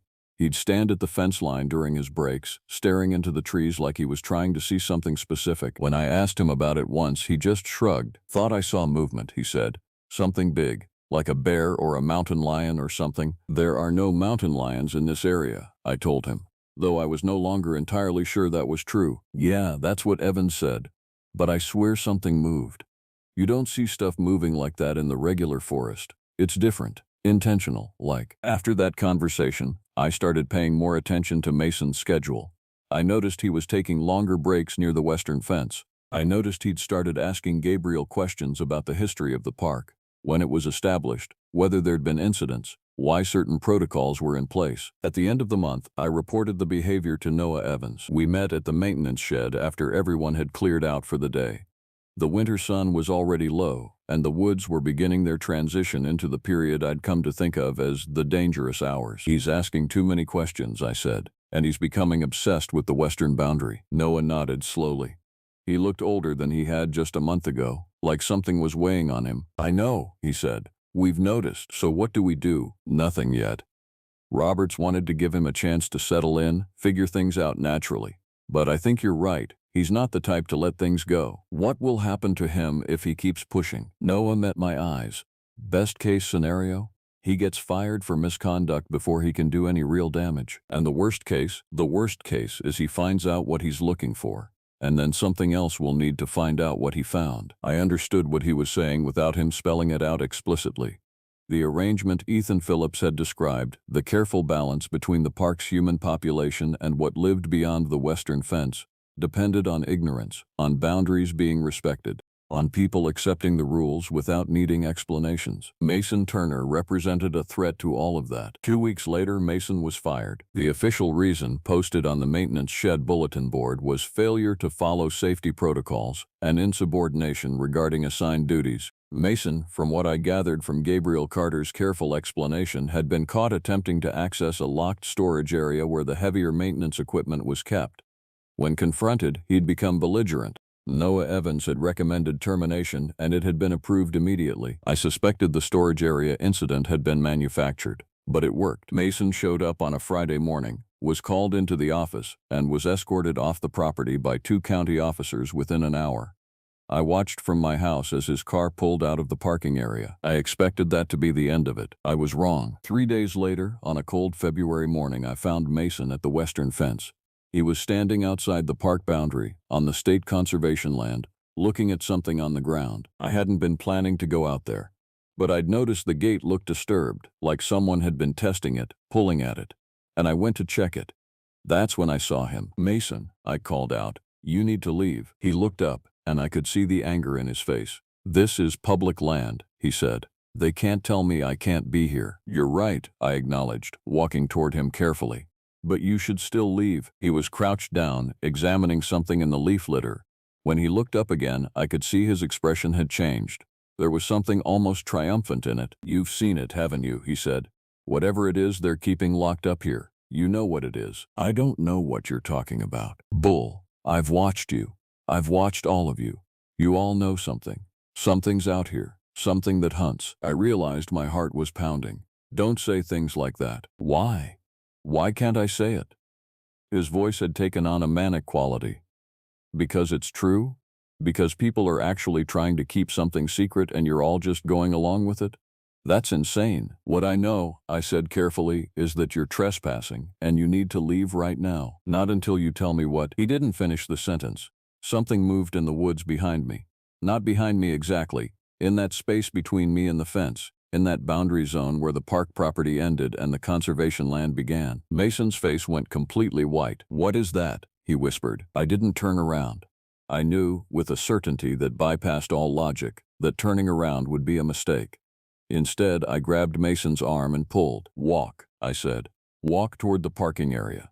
Don't run. Don't look back. Just walk." He was resistant, his arm rigid in my grip, his eyes fixed on something over my shoulder. "What is it?" he repeated. "Walk." We moved away from the fence, back toward the parking area and the buildings beyond. I could hear something moving parallel to us in the woods, not the frantic crashing of an animal, but something measured and deliberate, something that was pacing us. Mason made a strangled sound in his throat. When we reached the parking area, I finally allowed myself to look back. The forest beyond the fence was still and empty. Whatever had been there had stopped. "Get in your car," I told Mason. "Drive away. Don't come back. Not to the park, not to the conservation land, not for any reason." For once, he didn't argue. He got in his car with shaking hands, started the engine, and drove away. I stood in the parking area and watched until his car disappeared from view. Then I went directly to my house and called Noah Evans. "He came back," I said without preamble. "Mason, he was at the western fence this morning." There was a pause. "Is he still on the property?" "I made him leave." "Good. That's good. That was the right call." Noah's relief was audible. "It won't happen again. He understands now." "Understands what?" "That there are things in these woods that are more frightening than unemployment." I never saw Mason Turner again. I checked his name online a few months later and found a Facebook profile. He'd moved back to Pennsylvania, to his parents' house, and he was working at a hardware store. The updates were sporadic and vague, but nothing suggested he'd ever processed what happened at the fence that morning. Sometimes I wonder if he'd convinced himself it was just a deer, just an animal. Sometimes I wonder if he knew exactly what it was and was simply trying to move on by never speaking about it again. Either way, the message was clear. The boundary was maintained. The separation was preserved. And I was one of the people responsible for keeping it that way. Spring came to Frederick with the kind of sudden intensity that catches you off guard.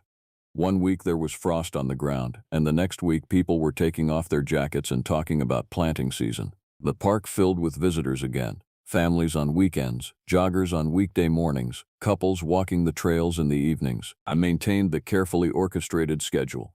Check to ensure everyone left at sunset, lock the gates, wait for the nightly patrol vehicle to come through, and try not to think too hard about what was happening in the woods beyond the western fence. It was during one of these routines that something changed. I was locking the gate at dusk on a warm evening in April when I noticed something unusual. On the far side of the parking area, beyond the picnic tables and the information kiosk, there was a vehicle I didn't recognize, a dark sedan, older model, parked somewhat haphazardly as if the driver had been in a hurry. I walked toward it, assuming some visitor had left without securing their parking properly. As I approached, I could see someone sitting in the driver's seat. It was a man, maybe mid to late 50s, wearing a collared shirt and looking at something on a laptop. He looked up as I approached and rolled down the window. "We're closing," I told him. "I need you to move your vehicle or leave the property." "Just give me a minute," he said. He had an accent. "Something from the Northeast. Maybe New York or New Jersey." "I'm almost done." "Done with what?" He pulled out an official-looking badge. "I'm an investigator with the Department of Natural Resources. I'm conducting a survey of wildlife populations in this region, and I'd like to ask you a few questions about unusual animal activity in this park." My stomach dropped. "I don't think I'm the right person to talk to. You'd need to contact the parks director, Christian Roberts. His number should be on the posted information." "Actually," the man said, getting out of the car, "I think you're exactly the right person. You're Mitchell, the new groundskeeper. You've been here since September." I hadn't given him my name. "How do you know that?" "It's my job to know these things." "I'm Jacob," he said, extending his hand. "Jacob Isamamex." I didn't shake it. I don't know why. Some instinct told me not to accept any kind of contact with this man. "I'm not authorized to discuss park operations with anyone except the director." Jacob smiled, but it wasn't a warm expression. "I'm not asking about operations. I'm asking about what you've seen, what you've heard. What animals have been spotted in the western section of the property?" "I haven't seen anything unusual. No strange tracks, no sounds at night. The park is secure. Everything is within normal parameters." Jacob studied me for a long moment. "You know, I've been investigating anomalies in this region for several years now. Strange disappearances, livestock kills, unusual behavioral patterns from wildlife. There's something in these woods, Mitchell. Something that doesn't fit standard taxonomy. And I think you know what it is." "I don't." Your hesitation says otherwise. I could feel sweat on my palms. This was the kind of attention I'd been warned about. This was the kind of scrutiny that the system was designed to prevent. "I need you to leave the property," I said, injecting as much authority as I could into my voice. "Now, tell me one thing," Jacob said. "Have people died here?" I didn't answer. "That's what I thought," he said, seeming satisfied. "They have. Maybe officially they're investigated as animal attacks. Maybe they're attributed to accidents or suicide. But people have died in this park or in its immediate vicinity. And the deaths stopped being reported officially sometime around 2005. That's when the current administration took over the park's management." "I don't know anything about that." "But you know something. You know enough to be afraid of this man's presence. You know enough to want him gone." Jacob pulled a card from his pocket. "When you're ready to talk about what's actually happening here, call me. The truth has a way of coming out eventually, Mitchell. It always does." I took the card without looking at it and gestured toward his car. He smiled again, got back in, and drove away. That night, I sat on my porch and looked at the card. Jacob Isamamex, Department of Natural Resources, Regional Investigation Unit. There was a phone number and an email address. I burned the card in a metal bowl and watched the ashes scatter in the wind. The next morning, before I'd even had coffee, Christian Roberts called an emergency meeting with me, Ethan Phillips, and Noah Evans. We met in the administrative building, and Christian looked genuinely concerned, which is to say he looked more tired than usual. "We had a visitor yesterday," he said without preamble. "An investigator asking questions about animal activity and deaths on or near our property." "Jacob Isamamex," I confirmed. "He came to the parking area as I was closing up." "Did he tell you anything specific?" Ethan asked. "He mentioned strange disappearances in the region. He seemed to know a lot about the park's administrative history." The three men exchanged looks. "He's been investigating this area for years," Christian said, "off and on. He has some kind of personal obsession with cryptids, unusual wildlife, that sort of thing. He's built relationships with various investigative communities online. They share information, evidence, theories." "Is he a threat?" I asked. "Potentially," Noah said. "If he convinces someone official to actually investigate the park. If he gets media attention. If he manages to build a case that forces real scrutiny from people who can actually do something about it, then yes, that would be a threat." "What do we do about it?" "For now, nothing," Christian said. "He's already been told the park is secure and that we'll need proper channels and permissions to grant him access. He can't force the issue without that. But we do need to be careful. We need to make sure that nothing unusual happens for a while. No signs of activity near the fence, no incidents, just the normal routine. Can you control that? Ethan asked, looking at me. The fence line is secured. Visitors are kept on designated trails. The evening protocols are maintained. Good, then we might be fine. But I could see the worry in their faces. Jacob Esamax represented a rupture in the system. He represented someone from outside asking questions that the system wanted kept quiet. I thought about what he'd said. The truth has a way of coming out eventually. For the next few weeks, everything was quiet. Too quiet in a way that felt manufactured. No unusual incidents. No signs of activity. No patrols seemed more frequent or less routine than normal. It was in May when I realized that Christian Roberts was gone. I'd been to the administrative building to drop off some maintenance reports, and I asked Gabriel Carter where the director was. Transferred, Gabriel said without elaborating. Got promoted or something?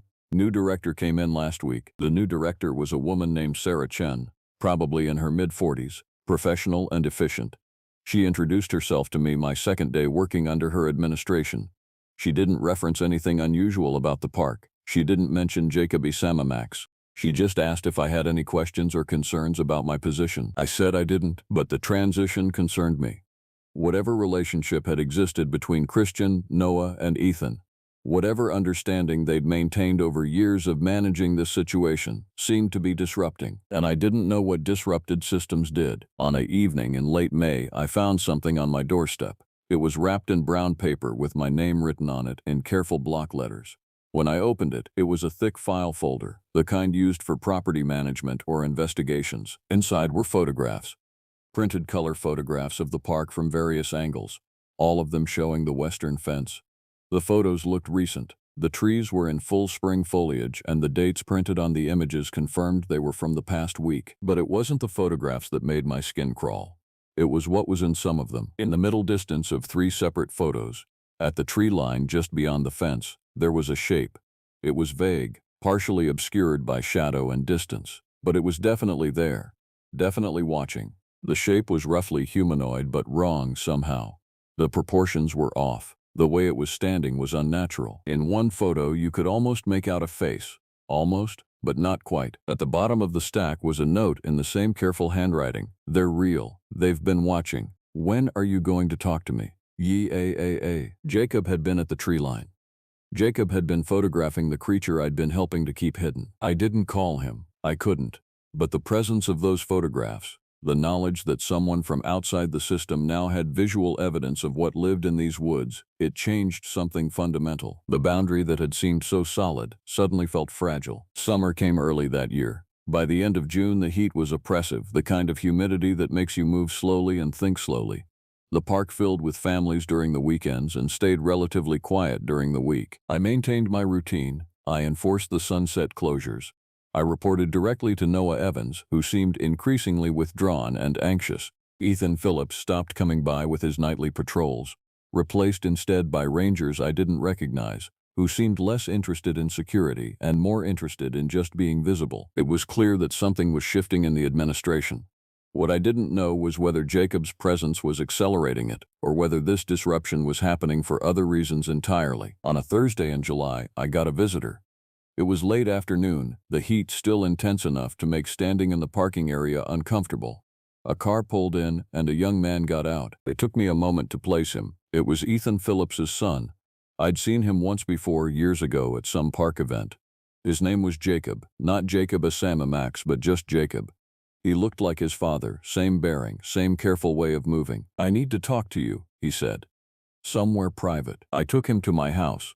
We sat on the porch where I could still see the parking area and the tree line beyond. "My father is sick," Jacob Phillips said without preamble. "Physically sick. He won't go to any official medical facilities. He says they'll ask questions he can't answer." I didn't say anything. I know there's something happening here, something my father has been managing for years. He won't tell me what it is, but it's eating him alive. Whatever agreement there is between the park administration and whatever's in those woods, it's causing him physical stress. "I can't discuss park operations," I said. "This isn't about park operations," Jacob said. His voice was shaking. This is about my father being too sick to work, but being terrified to stop working, because he thinks if he leaves, if he isn't here to maintain the arrangement, something bad is going to happen. I understood. I understood exactly what he was describing because I felt it too. What do you want from me? I want you to tell me what's really happening so I can understand, so I can help him. I looked at him for a long time. Then I looked at the western woods, at that boundary that had consumed my life for the past year. There are things living in those woods, I said carefully. Things that hunt, things that are dangerous. And this park has an arrangement with those things. We stay out of their territory. We keep visitors contained to designated areas. In exchange, they don't cross the fence. It's been working for a very long time. Jacob's face was pale. What kind of things? Things that don't have names we're comfortable using. Things that are more than animals, but not things that fit into the regular world. Things that can wear shapes that almost look human but not quite. Jesus Christ. Your father has been managing this arrangement since before I arrived. The previous director, the various rangers, the maintenance crews were all part of a system designed to maintain the boundary, to keep what's here hidden from the outside world. And if the boundary breaks, then something hunts, and people notice, and everything falls apart. Jacob sat in silence for a long time. When he spoke again, his voice was very quiet. There's a man named Jacob Escalating who's been investigating the area. He came to my father a few weeks ago asking questions. My father wouldn't talk to him, but he's been anxious ever since. He keeps talking about how things are going to break. My heart was pounding. What did Jacob Escalating say to your father? That he had photographic evidence of something unusual. That he was building a case that would force official investigation of the park. That was when I understood what was about to happen. Jacob Phillips left around sunset. I watched him drive away, and then I looked at the western woods. The sun was going down, the trees were becoming shadows, and somewhere in that diminishing light was something that had learned through years of arrangement and understanding that humans kept their part of the boundary. I understood, in that moment, that Jacob Escalating wasn't constrained by that arrangement. He wasn't part of the system. He was outside of it, asking questions, gathering evidence, threatening to expose what everyone involved with the park had agreed to keep hidden. And I understood what the logical conclusion of that situation might be. I drove to the western fence at about 8 in the evening when it was full dark. I parked my truck and took a flashlight to the fence line. The markings Ethan Phillips had shown me months ago were still there, worn and aged but clearly visible. But there were new markings too. Fresh ones, branches broken in that same unnatural way, bark stripped from trees in vertical patterns, gouges in the earth that looked deep and deliberate. Something was agitated. I stayed at the fence for an hour, just watching the darkness beyond it. I didn't see anything, but I felt watched. Felt that careful attention that comes when a predator has noticed you and is determining whether you're a threat or a meal. I drove back to my house and called Noah Evans. There's increased activity at the western fence, I reported. New markers, fresh signs. I know, he said. We've noticed. What's happening? The arrangement is being tested, Noah said. Something about this season, or the heat, or the phase of the year, I don't know. But whatever lives in those woods is closer to the edge than usual. And we have external attention that we can't control. Jacob Escalating. Yes. What are you going to do about him? There was a long pause. Nothing. We can't do anything. He's operating outside the system. If something happens to him, it becomes a situation we can't manage. And if he publishes his evidence, if he goes public, then we're done managing, Noah said. The arrangement fails, the boundary breaks, and we deal with the consequences. That was when I realized Noah Evans understood exactly what I was terrified of. He'd been managing this situation, maintaining this boundary for so long that the thought of it breaking, of the structure he'd dedicated years to maintaining simply ceasing to exist, was almost more than he could bear. I need to know, I said. If this ends, what happens to me? I don't know, Noah said, and I believed him. You stop being a keeper, I suppose. You become just another person on the wrong side of something that isn't interested in compromises. Over the next few days, I watched the park carefully. I maintained my routines, checked the fence, enforced the sunset protocols. But my mind was elsewhere. I began researching Jacob Escalating. I found his social media presence, his posts in various cryptid investigation forums, his carefully documented theories about anomalous wildlife activity in the Maryland region. I read his accounts of interviewing locals, gathering evidence, building what he called a credible case for the existence of unclassified predatory species. His last public post, dated 2 weeks earlier, was an image, one of the photographs he'd left on my doorstep. It showed the tree line beyond the western fence. It showed the vague shape of something moving in the shadows. The caption read, "It's real, it's documented, and people are covering it up." After that post, his social media activity stopped. I checked news sources for disappearances in the area. I checked the state police database for unusual incidents. I found nothing. No missing persons report for Jacob Isamamax. No alerts, no public concern. It was as if he'd simply ceased to exist. I called Jacob Phillips to see if he'd heard from his father. "He's very ill," Jacob said. His voice was hollow. "He's not really coherent most of the time. He keeps talking about seeing something at the fence. He keeps saying he should have done something when he had the chance." "Done what?" "I don't know. He won't elaborate." 2 days later, Ethan Phillips died. The official cause was cardiac failure. The funeral was well attended by park staff and county officials. I went. I watched Noah Evans cry quietly during the service. I watched Sarah Chen, the new director, present herself as competent and professional. I watched the machinery of the system continue to function, even as one of its keystone members failed. A week after Ethan's funeral, I got a call from Jacob Phillips. "I found something," he said, "in my father's effects. A journal. It's Mitchell, I need someone to talk to about this." We met at a coffee shop off the main highway, away from the park. Jacob brought the journal, a leather-bound notebook, filled with his father's careful handwriting dating back decades. The entries were clinical at first. Observations about unusual animal activity. Theories about unclassified species. Administrative notes about safety protocols and boundary maintenance. But as the years progressed, the entries became more personal, more raw. In an entry from 2007, Ethan wrote, "The boundary is holding. 17 years of the arrangement unbroken. But I wonder sometimes what we're actually protecting here. Are we protecting people from it, or protecting it from people?" In 2011, had to speak with a researcher who was asking questions, provided him with misdirecting information. "How many times must I do this? How many lies can one person maintain?" In 2015, I saw it clearly for the first time in 5 years. At the fence line during dusk. It wasn't trying to hide, it was just watching us watch it. The arrangement feels different now, more fragile. And then, from earlier this year, a man came asking questions, has documentation, has evidence. He will not stop. I can see that. I can see what needs to happen, but I can no longer be the one to make it happen. My hands are too old. My resolve is too worn. I am not well enough to maintain this anymore. That was the last entry, dated May 15th. 3 months before Ethan died. "What does it mean?" Jacob asked me. "What was he saying needed to happen?" I looked at him carefully. "I think your father was carrying a burden for a very long time.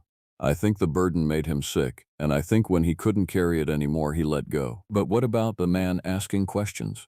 What about this Jacob Isamamax?" I didn't answer. Jacob stared at me for a long moment. Then understanding seemed to arrive in his face.